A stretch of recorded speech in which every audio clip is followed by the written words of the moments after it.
Number one lesson from Essentialism that transformed my life. Recognize that almost everything is non-essential. Most of what exists in the universe, our actions and all other forces, resources, and ideas has little value and yields little result. On the other hand, a few things work fantastically well and have a tremendous impact. I spent a good chunk of my 20s in the army, and one of the great parts of being in the military is the physical fitness training. It's literally your job to work out. And if you don't know how to work out and take care of your health, it's not a problem.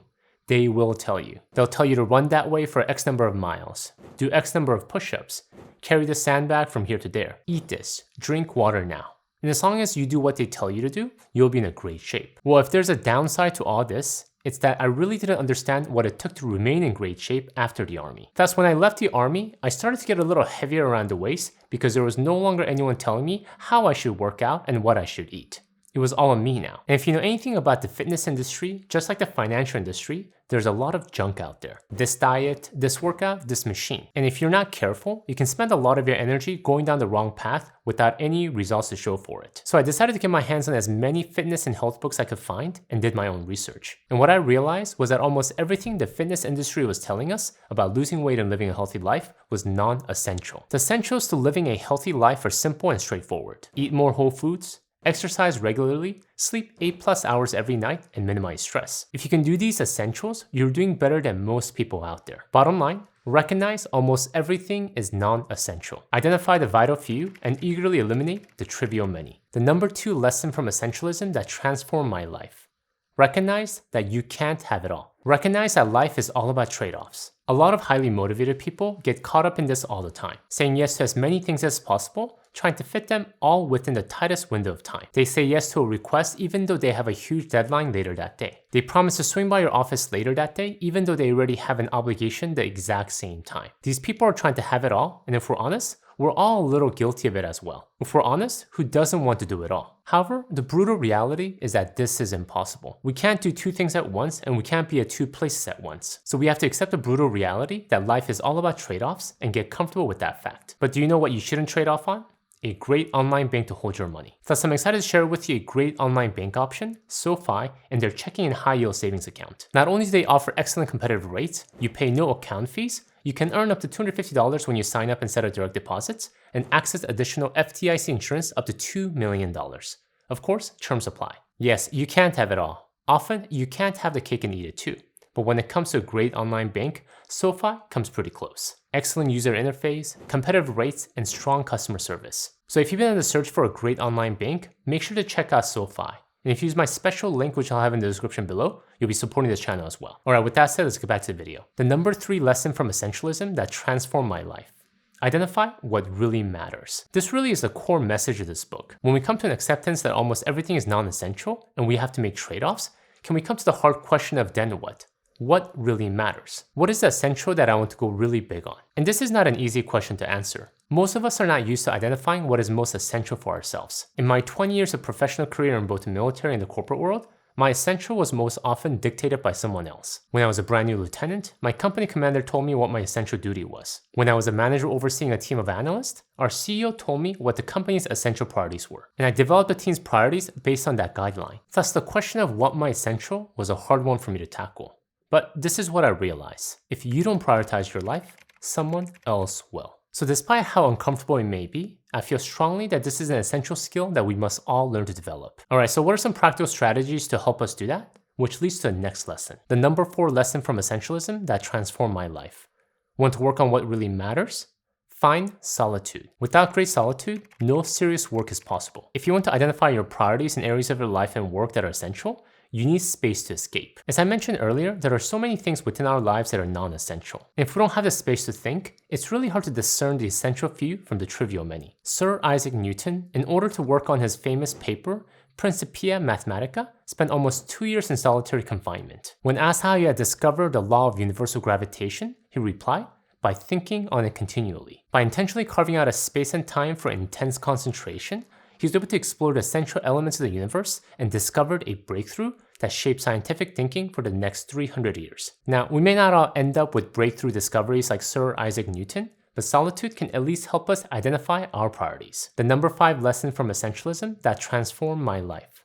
The theme of finding solitude, Create space to read. Bill Gates had been known to take a regular week off from his daily duties at Microsoft simply to think and read. He calls this time off as Think Week. It's important to sit with just our own thoughts. However, if we're struggling to find momentum, then I recommend we take a good book with us. Books, especially ones that have stood the test of time, have a way of broadening our perspective and reminds us of themes and ideas that can supercharge our pursuit towards essentialism. If you want some of my favorites, I'll have a link in the description below. And if you'd like something else to read during your period of solitude, I created a free one-page companion PDF guide to go along with this video. All 15 lessons in a simple to digest one-page format. I know how many of you guys like to see things visually on top of hearing them. So if you'd like a free copy of this PDF, please go to the link I'll have in the description below. The number 6 lesson from Essentialism that transformed my life. Clarify the question. What question are you trying to answer? Most often, the hardest part of identifying our priorities comes down to asking the right question. What is it that I want? What problem am I trying to solve? What am I trying to achieve? It's easy to get immersed in the day-to-day and never give ourselves the opportunity to ask hard questions. In my previous life as a finance director, I was on the track towards a great career in the corporate world. If I stayed on my path, I saw myself leading bigger teams, taking on bigger responsibilities, and becoming a senior financial leader in my industry. However, when I forced myself to ask this hard question, where do I want to be 10 years from now? It clarified a lot of things for me. A corporate finance career would have been great. But I realized I wanted something different in the next 10 years. Clarifying the question helped me to clarify my decision to transition to something else. And this YouTube channel that you're watching right now is a direct result of me clarifying my question. Number 7 lesson from Essentialism that transformed my life. Prioritize sleep. Never look at sleep as a burden, a thing that just needs to get checked off so that you can focus on other essential areas of your life. No. Sleep is one of our essentials. Without good sleep, we cannot operate at our highest level. We don't achieve more in less time, we actually achieve less in more time. High performers know this best. Michael Phelps, the most decorated Olympian in history, attributes a lot of his success to training the pool. However, he also attributes a lot of his success to the time he spent sleeping in his bed. Apart from his pool training, he would sleep 8 hours a night and take 2 to 3 hour nap each afternoon. And it's not just athletes that see the importance of sleep to high performance. In 1999, Wall Street Journal published an article titled, "Sleep is the new status symbol for successful entrepreneurs." It quoted famous entrepreneurs such as Jeff Bezos and Mark Andreessen. Bottom line, make sleep an essential component of your life. Number 8 lesson from Essentialism that transformed my life. Build routines. Routine in an intelligent man is a sign of ambition. Routine is one of the most powerful tools to help us prioritize the essential. Without a good routine, the non-essentials will constantly distract us. What should I wear today? When should I start my work? What should I feed the kids for lunch? However, when we have a routine, we free up brain space. It allows us to concentrate on the most important, essential things. This is one of the reasons why I love eating the same thing every day and wearing the same outfit every day, because it removes one more decision I have to make today. Mihai C., I'm not even going to try to pronounce his name, the author of Flow, talks about how highly creative people actually use strict routines to free up their minds and do their most important work. Most creative individuals find out early what their best rhythms are for sleeping, eating, and working. And this allows intense concentration on matters that count. The number 9 lesson from Essentialism that transformed my life. Get comfortable saying no. People are effective because they say no. The same Professor Mihai C. that we referenced earlier once wrote to Peter Drucker asking to interview him. As a true essentialist, this was how Peter Drucker responded. I hope you will not think me presumptuous or rude if I say that one of the secrets of productivity is to have a very big waste paper basket to take care of all invitations such as yours. Productivity in my experience consists of not doing anything that helps the work of other people, but to spend all one's time on the work the good Lord has fitted one to do and to do well. Alright, you might be saying, I get it. Get comfortable saying no so I can focus on what is most important. But is there ever a time I say yes? Which leads to the next lesson. The number 10 lesson from Essentialism that transformed my life.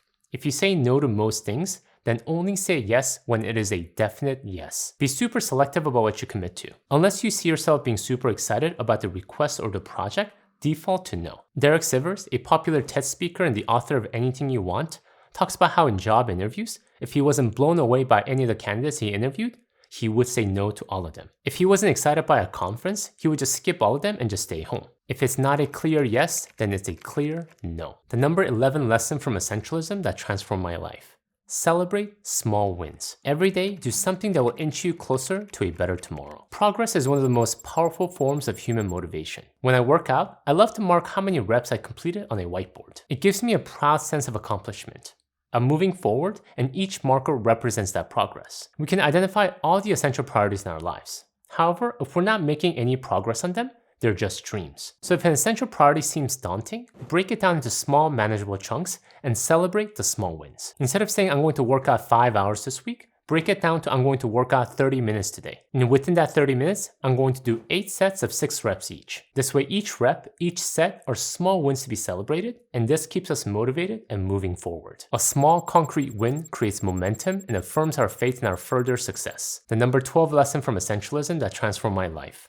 Cut out options. To write is human, to edit is divine. Another strategy to keep us motivated and focused on making progress in our essentials is to practice the art of editing, to cut away the things that are distracting us or overwhelming us from moving forward. When looking for the right investment fund, cut out all options by saying, I'm not going to invest in any fund that is actively managed or does not track the total market. This narrows down your option to only a handful of funds in the market, most often 1 or 2 from each investment firm. The number 13 lesson from Essentialism that transformed my life. Set boundaries. This is especially important with people that are keeping us from focusing on our essentials. It sounds harsh thinking about boundaries with people. How can I draw a boundary with my friends, my coworkers, my parents? But the truth is that healthy boundaries actually foster healthier relationships. When we don't draw clear boundaries with people, we're essentially saying everyone has full access to our lives. And this will not only keep us from getting anything done, but strain existing relationships. The number 14 lesson from Essentialism that transformed my life. Add buffer. This could be for your time, your energy, or for your money. How many times have we said, oh yes, I can get that done in 5 minutes, and it actually took us more like 15 minutes. Or we said, oh yes, I should be able to find a nice jacket for $50. But realize after shopping that a decent one actually costs more like $100. We naturally underestimate because of many reasons. We're optimistic, we're in a hurry, or we're just really bad at realistically planning. And when we subject ourselves to this underestimation, we'll constantly find ourselves being demotivated and sapped of energy. So understand this fact and add a healthy buffer. I know it takes an average 30 minutes to complete this task, but to give yourself room to do it well and not feel pressured, say it will take about an hour. You're not being lazy, rather, you're setting yourself up for success. The number 15 lesson from Essentialism that transformed my life.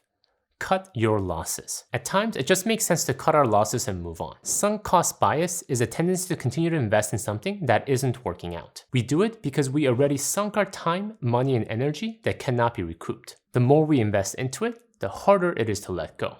But we have to be wise about it. At times, we have to admit that it's not working out and have the courage to move on. Win big by cutting your losses. Thank you guys for watching. In the line of better managing our time, please check out my video here on things that are wasting our time every day. Until next time, all the best.